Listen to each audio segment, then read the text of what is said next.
परिषद के मेरे साथी श्रीमान महेश शर्मा जी, केंद्र में मंत्रिपरिषद के मेरे साथी श्रीमान महेंद्रनाथ पांडेय जी, श्रीमती अनुप्रिया पटेल जी, उत्तर प्रदेश सरकार के मंत्री श्रीमान ब्रह्मशंकर त्रिपाठी जी, बनारस हिंदू विश्वविद्यालय के कुलपति श्री गिरीश चंद्र त्रिपाठी जी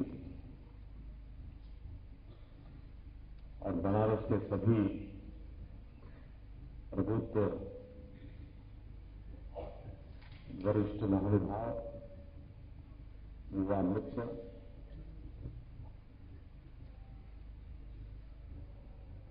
आज यहां 3 अवसर एक साथ मुझे सौभाग्य मिला है। एक तो सांस्कृतिक महोत्सव चल रहा है, तो कला जगत के द्वारा ये मनुष्य रोबोट न बन जाए, इसके लिए भारी जहमत की जा रही है। तो चिंता सता रही है कि विज्ञान और टेक्नोलॉजी मानव को अगर कला से दूर कर दे, सांस्कृतिक विरासत से दूर कर दे, तो देर नहीं लगेगी उसको रॉबोट बनने में। और इंसान को रॉबोट बनने से बचाने के लिए कला जीवन का हिस्सा होनी चाहिए और कला निरंतर पुरस्कृत होनी चाहिए, अविरत पुरस्कृत होनी चाहिए। हर पीढ़ी दर पीढ़ी इसमें कुछ न कुछ जुड़ते रहना चाहिए और जुड़ना भी वो हो जो आगे के रास्ते भी खोलने वाला हो। और कला जगत को समर्पित लोगों ने सदियों से इस कार्य को निभाया है। आज यहां चाणक्य नाट्य का भी मंचन होने जा रहा है। मोटा मोटा मुझे याद है, शायद मैं गलती करता हूं कि कलाकार उसको ठीक कर लेंगे। शायद ये उनका 1001वां मंचन है यहां पर।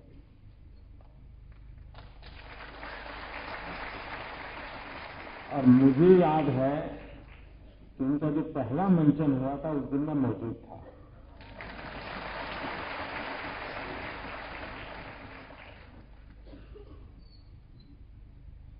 राजनीतिक विचारधाराएं कितनी आई, कितनी गई,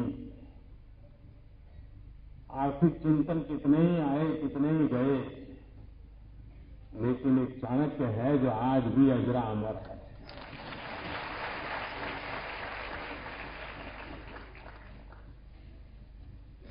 सदियों पहले एक महापुरुष कितना दूर का देख सकता है। आज भी अर्थव्यवस्था के संबंध में, मुद्रा नीति के संबंध में चाणक्य के विचार अगर पढ़ें तो लगता है कि आज जो स्थितियों से गुजरते हैं उसके संबंध में कभी पहले सोचा गया था। खैर, मैं पूरा समय तो नहीं रह पाऊंगा, लेकिन कलाकारों से मिलकर के जरूर जाऊंगा, क्योंकि कला का सम्मान तो होते रहना चाहिए। आज एक 2 महत्वपूर्ण चीजें, वैसे आज मैं काशी में अलग अलग कार्यक्रमों में करीब करीब 2100 करोड़ रुपयों के विकास के कामों का या तो शिलान्यास या लोकार्पण करने वाला है।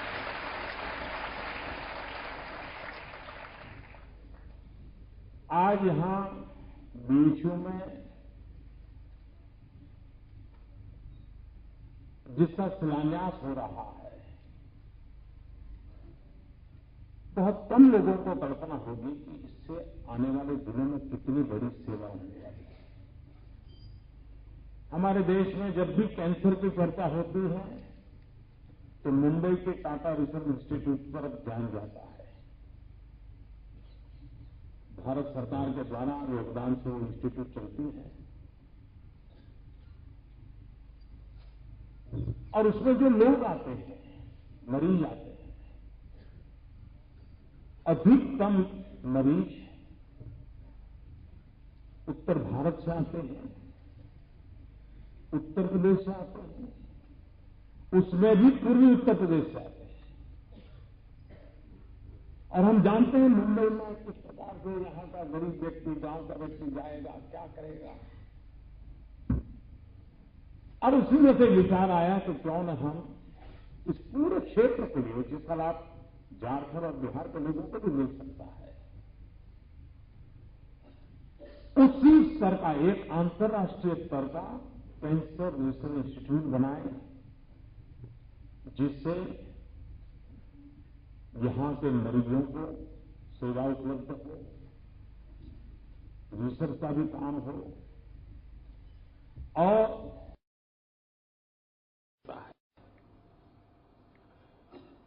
उसी स्तर का एक अंतर्राष्ट्रीय स्तर का कैंसर रिसर्च इंस्टीट्यूट बनाए, जिससे यहां के मरीजों को सेवा उपलब्ध हो, रिसर्च का भी काम हो और भारत सरकार इसकी देखभाल करे, ताकि टाटा इंस्टीट्यूट जैसा चलता है उसी लेवल का, एक इंटरनेशनल लेवल का ये इंस्टीट्यूट निर्माण हो। आज उसका शिलान्यास अभी हुआ। कभी करीब अभी अंदाज है 600 करोड़ रुपया, लेकिन हो सकता है उसको हमारे देश में 600 से 1000 होने में देर नहीं लगती है। लेकिन लागत के कारण कभी काम रुकेगा नहीं। मैं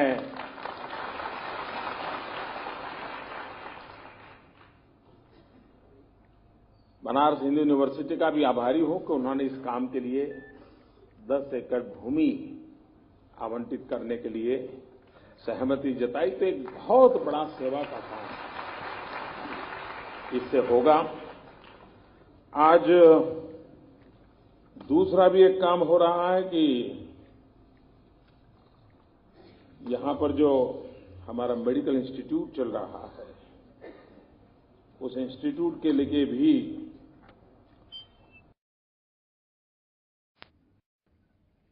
वक्त ऐसा बदलता चला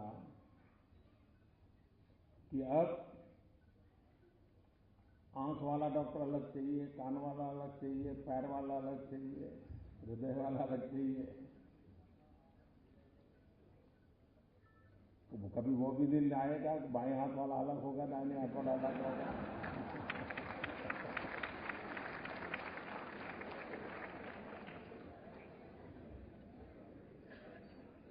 कहने का तात्पर्य है कि अब सुपर स्पेशलिटी का महात्म्य बढ़ रहा है।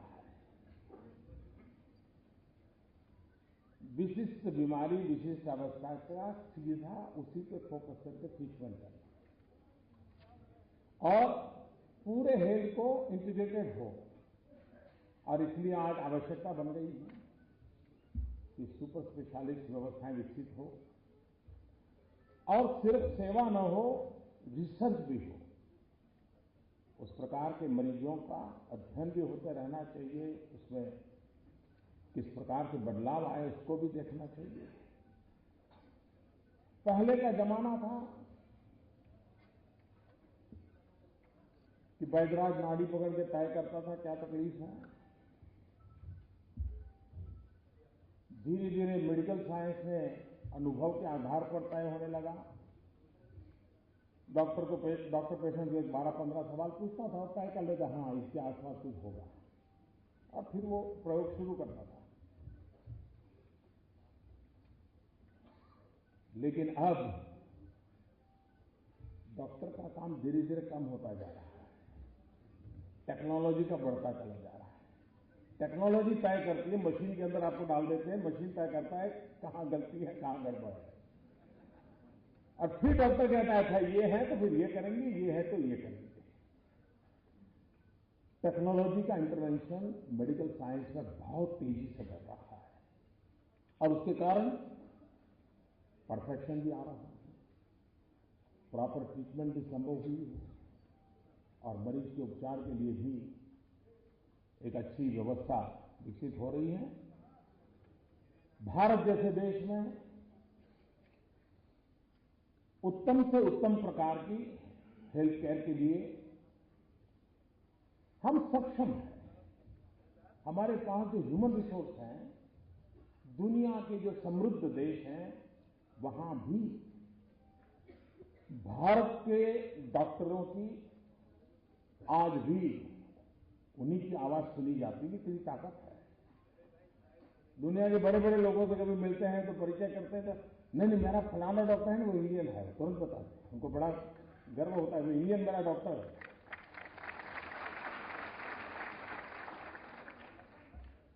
और इसलिए हमारे पास ह्यूमन रिसोर्स कैपेबिलिटी जिसको कहें बहुत है, लेकिन हमें गरीब से गरीब व्यक्ति को सस्ते से सस्ती और सही दवाएं कैसे उपलब्ध हो, इस दिशा में हम बहुत आग्रहपूर्वक काम कर रहे हैं।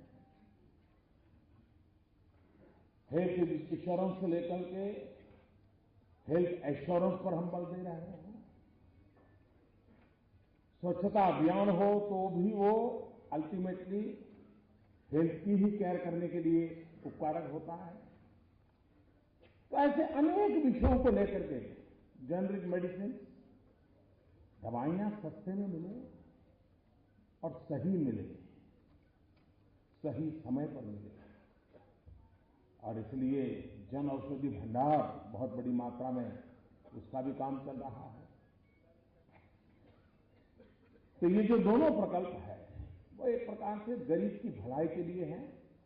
और मुझे आज महामना जी की स्मृति में इस काम को करने का अवसर मिला है, ये मैं अपना सौभाग्य मानता हूं। आप देखते होंगे इन दिनों देश का एक बहुत बड़ा सफाई अभियान चल रहा है।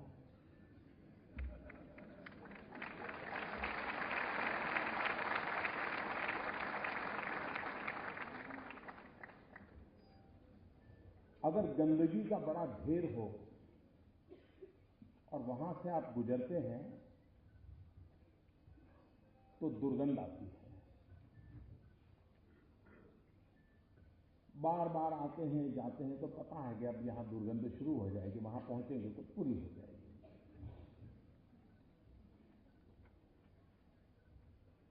और एक सीमा में दुर्गंध महसूस होती है, उससे ज्यादा फिर महसूस नहीं होती।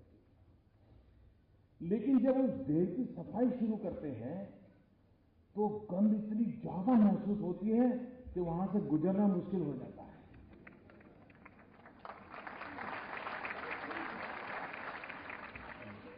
गंद का ढेर वैसे ही वैसा पड़ा है तो एक सीमा तक गंध महसूस होती है। लेकिन जैसे ही उसको सफाई करना, उठाना शुरू कर दिया तो ऐसी गंध महसूस होती है। आजकल आप देख रहे होंगे कैसी कैसी गंध महसूस हो रही है।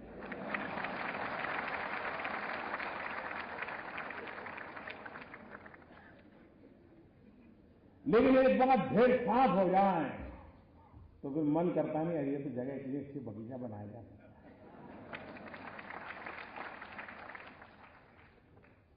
शांत इतने सालों का ढेर गंध भरी पड़ी है, क्या डिसीजन ले लिया, लेकिन उनको अनुमान नहीं था।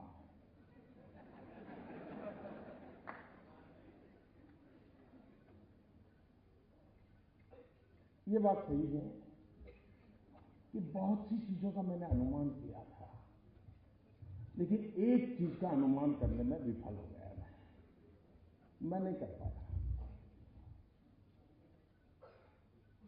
अब वो मेरा देश, मेरे संस्कार था क्या था मुझे मालूम नहीं, लेकिन मैं नहीं कर पाया। मैंने जब इस पूरा काम के लिए दिमाग खपा रहा था, योजना बना रहा था, कभी सोचा नहीं था कि देश के राजनेता कुछ और कुछ राजनीतिक दल हिम्मत के साथ बेईमानों के साथ खड़े हो जाएंगे।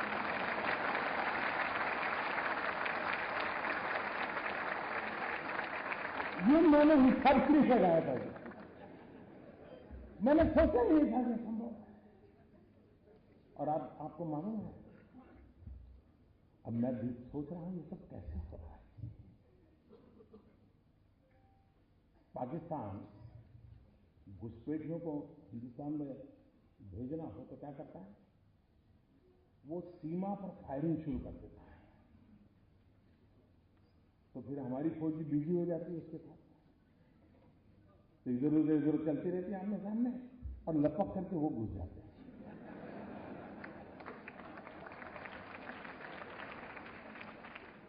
उनको कवर मिल जाता है बेईमान। इन दिनों संसद में आपने देखा होगा, तू मन है। तो इन लोगों को पीछे से, मुझे अब समझ आया ये होहल्ला किसकी भलाई के लिए किया जा रहा है। पुराने जमाने में देखा होगा आपने, मेले होते मेले, उसमें पिक पॉकेटर आते हैं, तो उनको लगता है ये सबसे बढ़िया जगह है, एक दिन में ज्यादा बिक्री कमाई हो सकती है, जेब कतरे आ जाते हैं। लेकिन वो बड़े चापा चालाक करते हैं। वो जेब कतरा जेब काटेगा तो उसका जो साथी दूर खड़ा है उसको पता चलता है अब काम हो गया, तो उधर की तरफ दौड़ता है, ये चोर भाग रहा है, चोर भाग रहा है। तो पुलिस सब वहां भागेगी और वो जेब कतरा आराम से उधर से निकल जाएगा।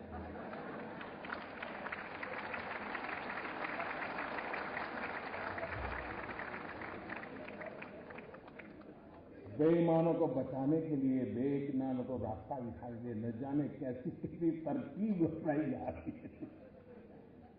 लेकिन भाइयों बहनों, इस देश देखिए, दुनिया को इस बात को समझना होगा, जनता को कष्ट कम नहीं हुआ है, बहुत तकलीफ झेली है, कभी सोची नहीं इतनी तकलीफ झेली है।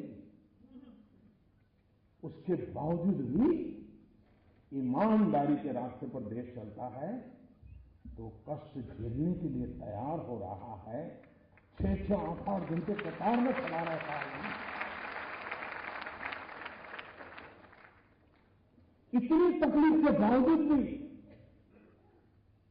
जब मुंह में उंगली डाल करके पूछा जाता है, फिर आखिर में कहता है नहीं, लेकिन किया तो अच्छा है।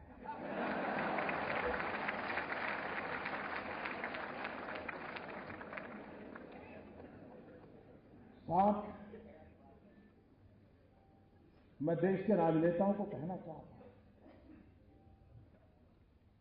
कि हम 125 करोड़ देशवासियों की ताकत से भरपूर हैं।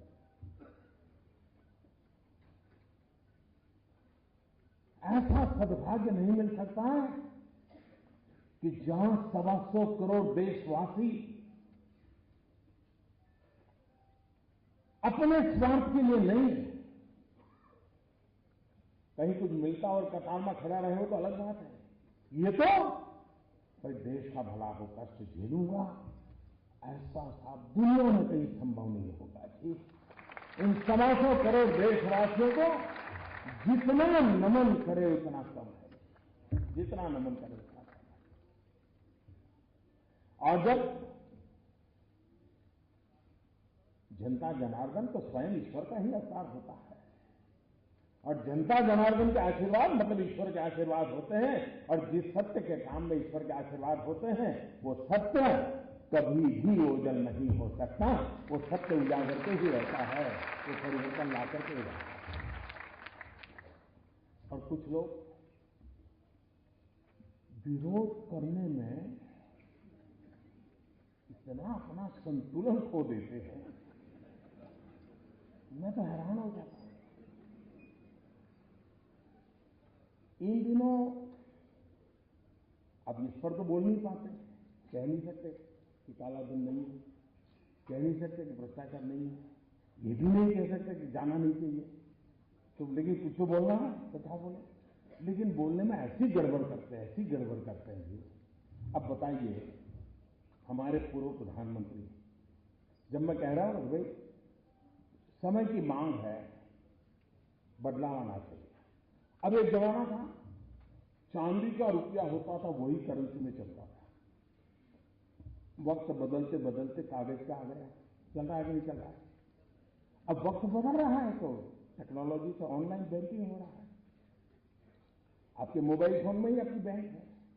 तो मैं तो कह रहा हूं कि भाई अब बिना जेब में नोटों के थप्पे भरे बिना भी काम हो सकता है। तो भारत के भूतपूर्व प्रधानमंत्री डॉक्टर मनमोहन सिंह जी, और लोगों को लगता है कि मनमोहन सिंह जी वित्त मंत्री थे, फाइनेंस हमारे देश के प्रधानमंत्री थे, लेकिन बहुत कम लोगों को मालूम है कि 1970-72 से वो देश की अर्थव्यवस्था की कोर टीम में हमेशा रहे हैं। इतने लंबे सर तक और इतने साफ कुशलता देखो, कोई दाग उनको नहीं लगता है, होता सब है।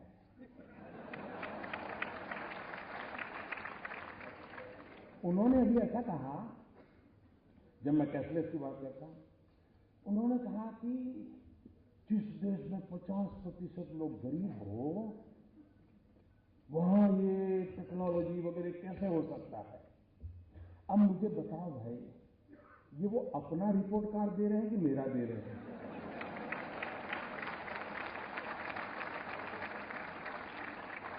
ये 50% गरीबी, ये विरासत किसकी मैं झेल रहा हूं जी? मनमोहन सिंह जी, आप विरोध करें, कोई बात नहीं, आप पूर्व प्रधानमंत्री हैं, हम गंभीरता से लेते हैं आपकी बात को, लेकिन आप अपना रिपोर्ट कार्ड दे रहे हैं, ये मुझे खुशी हो रही है। उनके एक दूसरे महानुभाव जो देश के वित्त मंत्री रहे, वो लेख भी लिखते हैं, श्रीमान चिदंबरम जी, उन्होंने कहा कि हमारे देश में 50% गांवों में अभी भी बिजली नहीं है, तो कैशलेस कैसे करोगे? अब बताइए साहब, कहीं पर बिजली थी किसी गांव में, मैंने आकर के खंभा उखाड़ दिएगा।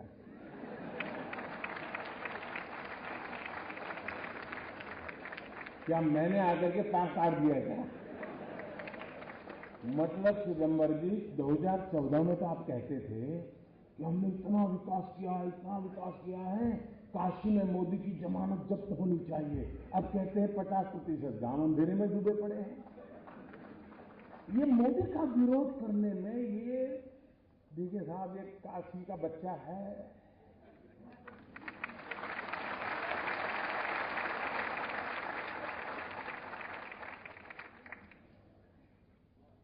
काशी की जनता ने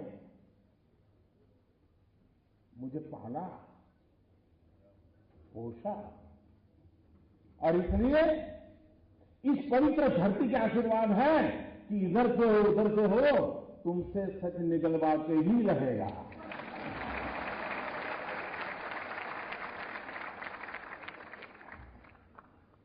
उनके एक युवा नेता हैं, अभी भाषण सीख रहे हैं, ऐसा हो गया।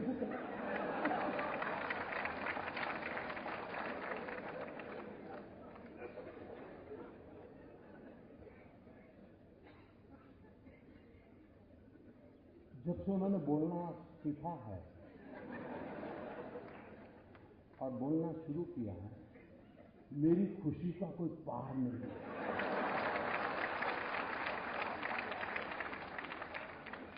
2009 में पता ही नहीं चलता था कि भाई इस पैकेट के अंदर क्या है,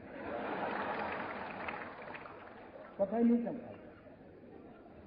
अब पता चल रहा है कि ये है, ये नहीं। न बोलते तो बड़ा भूकंप आ जाता था, और देश को इतना बड़ा भूकंप झेलना पड़ता, ये देश 10 साल तक उभर नहीं सकता था।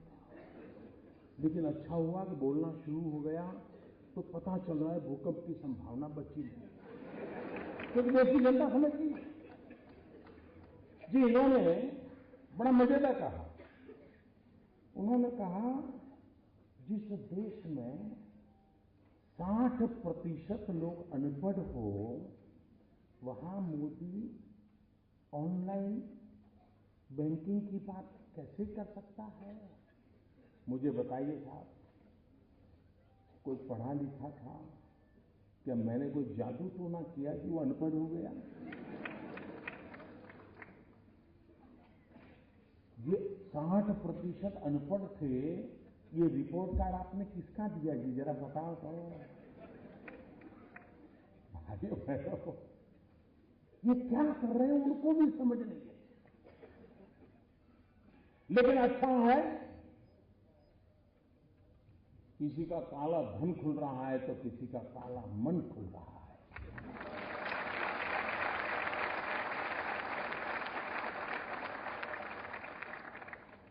लेकिन देश साफ सुथरा होकर के, स्वच्छ होकर के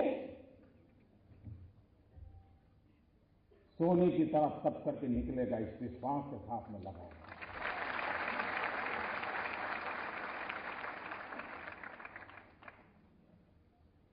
मैं यूनिवर्सिटी के कैंपस में आया हूं, पढ़े लिखे लोग हैं, मेरा आपसे आग्रह है, मेरी बीएचयू के सभी नौजवानों से आग्रह है, जो इस सभागृह में होंगे, जो बाहर होंगे, सबसे आग्रह है, और भूतपूर्व विद्यार्थियों से भी आग्रह है मेरा।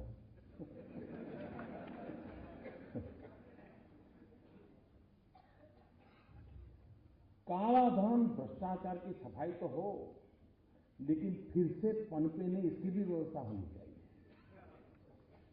इसमें मुझे आपकी मदद चाहिए, पढ़े लिखे नौजवानों, और वो मदद चाहिए कि हम ऑनलाइन बैंकिंग की और लोगों को तैयार करें। अब चाहे मोबाइल फोन से भी पेमेंट देकर के किया जा सकता है, चाहे मोबाइल फोन से पेमेंट लेकर के बेचा जा सकता है, हर चीज संभव है। आपके मोबाइल फोन में ही आपकी बैंक है, अगर आपका बैंक में खाता है, आप आराम से उसको ऐप को डाउनलोड करके कारोबार चला सकते हैं। हम जितना ज्यादा ये करेंगे, ये नोटों का खेल बंद होना शुरू हो जाएगा। और इसलिए भ्रष्टाचार, काले धन के खिलाफ की लड़ाई हमको जीतनी है। जाली नोट, उसको तो 8 नवंबर को ही उसको दफना दिया गया था।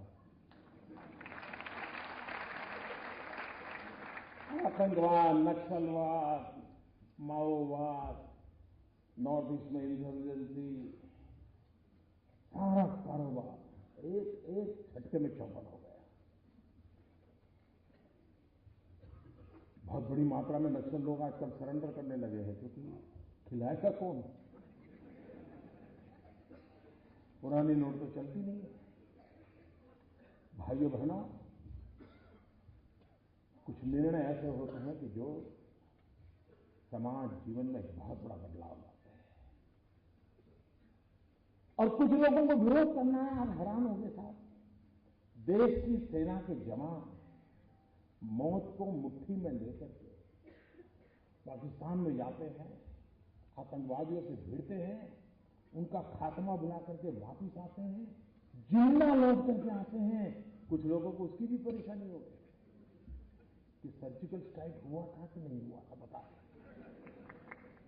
फिर उनको लगा कि देश का मिजाज अलग है, तो फिर चुप हो गए।